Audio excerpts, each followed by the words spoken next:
Vai esat kādreiz aizdomājušies, kas ir zaļā uzņēmējdarbība? Un kāpēc šis termins ir iekļauts mūsu skolu mācību programmās? Kāpēc augstskolas izvēlas veidot kursus, kurā ir iekļautas tēmas par zaļo uzņēmējdarbību? Un kāpēc tik daudz uzņēmēji gan Latvijā, gan Eiropā darbojas šajā jomā? Atbilde ļoti vienkārša. Zaļā uzņēmējdarbība ir mūsdienīgs veids, kādā veidā risināt tās problēmas, kas eksistē mūsdienu sabiedrībā. Šīs problēmas visiem ir zināmas. Tas ir saistīts ar klimatu, tas ir saistītas ar neefektīvu atkritumu apstrādes procesu, un, protams, tās ir saistītas ar mūsdienu lielāko iespēju aprites ekonomiku. Lineārā ekonomika sevi ir izsmēlusi. Mēs vairs nevaram pirkt preces, patērēt tās un izmest ārā. Iedzīvotāju skaits pieaug, tāpēc mums ir jārisina problēmas, lai samazinātu resursus un vairāk izmantotu tās preces, kuras mums jau ir pieejamas. Tāpēc arī uzņēmēji, skolas un universitātes strādā, lai izglītotu lielu daļu sabiedrības. Bet vai tu esi aizdomājies, ka daļai cilvēku ar dzirdes traucējumiem vai nedzirdīgajiem nemaz šie termini nav pieejami? Jo zīmju valoda neattīstās tik ātri, kā attīstās mūsu valoda. Lielākā daļa šīs mērķa auditorijas cilvēki nemaz nezin, kas ir aprits ekonomika, nezin, kas ir zaļā uzņēmējdarbība, nezin, kas ir ilgtspēja, nezin, kas ir dalīšanās ekonomika, nezin, kas ir vides ekonomika, kas ir ekoloģiskā pēda, un tā mēs varētu saukt ilgi. Tāpēc arī tapa šis projekts, lai mēs varētu palīdzēt izstrādāt mācību materiālus cilvēkiem ar dzirdes traucējumiem vai nedzirdīgajiem.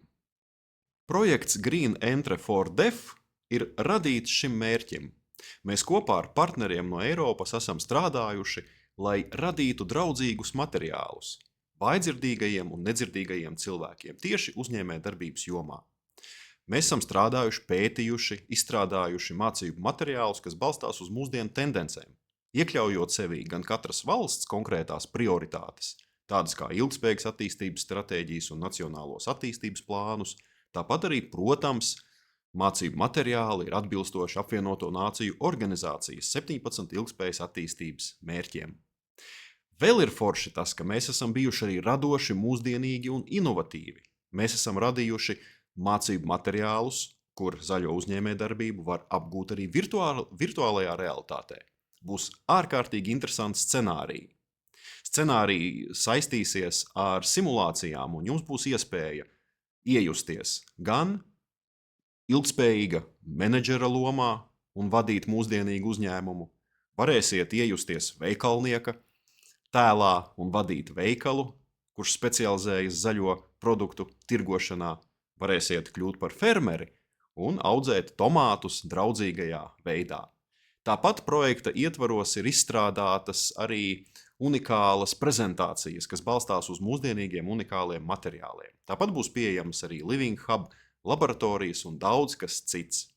Plus vēl visā šajā lielajā darbā būs pieejama arī zīmju valodas papildinošā zīmju materiālu kolekcija, kurā jūs varēsiet paskatīties video, kurā ar zīmju valodu ir izskaidroti 100 mūsdienīgi termini, kas palīdzēs nedzirdīgajiem un vājdzirdīgajiem cilvēkiem apgūt vairāk šo terminoloģiju.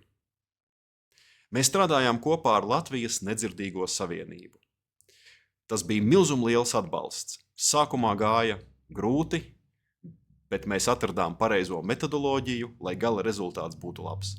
Tāpat arī Latvijas Nedzirdīgo savienības komisija ir apstiprinājusi, ka šīs jaunās zīmes, kas ir izstrādātas, pilnīgi atbilst tiem kritērijiem un tām metodoloģijām, kas ir nepieciešams, par ko mums ir ārkārtīgi liels lepnums.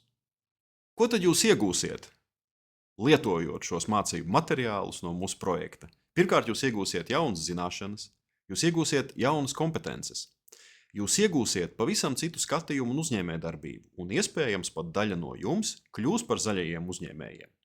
Tad, kad mēs sākām strādāt pie mācību materiāliem, mēs sazinājāmies ar uzņēmējiem, un uzņēmēji sniedza mums praktiskas rekomendācijas, kas būtu jāiekļauj šajos materiālos, lai veiksmīgi apmācītu mūsu izglītojumos un tos cilvēkus, kas mācīsies no šiem materiāliem.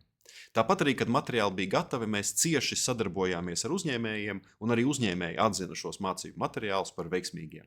Tā kā jūs iegūsiet jaunas zināšanas, jaunu pieredzi, jaunas kompetences un iespējams pat motivāciju kļūt par zaļajiem uzņēmējiem.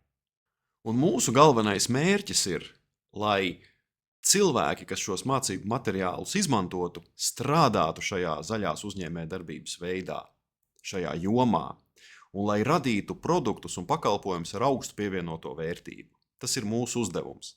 Tāpēc mēs ārkārtīgi ceram uz to, ka šie mācību materiāli ne tikai izskaidros, kas ir zaļā uzņēmējdarbība, ne tikai parādīs šīs problēmas, kas eksistē mūsdienu sabiedrībā, kuras tālāk jau risinās zaļie uzņēmēji, bet es ļoti ceru, ka arī liela daļa iedvesmosies un kļūs par uzņēmējiem, jo tas ir mūsu kopīgais mērķis, kas tika nodefinēts gan mūsu iekšējā kopienā, kas strādāja pie mācību materiāliem, gan arī Eiropas Savienības līmenī. Un kas ir ārkārtīgi forši, ka nedzirdīgie un vājdzirdīgie cilvēki nav tikai mūsu kursa dalībnieki. Tie arī ir inovatori. Tie mums palīdzēja ārkārtīgi daudz piestrādāt pie materiāliem, tāpēc es esmu pārliecināts, ka tie, kas nākotnē izmantos šos materiālus, arī varēs radīt jaunas unikālas pievienotās vērtības. Un šis projekts pierāda to, ka strādājot roku rokā, strādājot kopienās, mēs varam radīt unikālus produktus ar augstu pievienoto vērtību. Mēs ļoti ceram, ka šie mācību materiāli būs noderīgi visiem. Tos var izmantot skolās, tos var izmantot uzņēmumos, tos var izmantot augstskolās, tos var izmantot pašvaldības. Šos materiālus un projekta laikā radīto saturu var izmantot visi, kuriem rūp zaļā uzņēmējdarbība, kuriem rūp mūsdienīga saimniekošana un kuriem rūp visa mūsu kopīgā nākotne. Tāpēc aicinu izmantot mācību materiālus un praktiski realizēsim zaļo uzņēmējdarbību mūsu dzīvē. Paldies!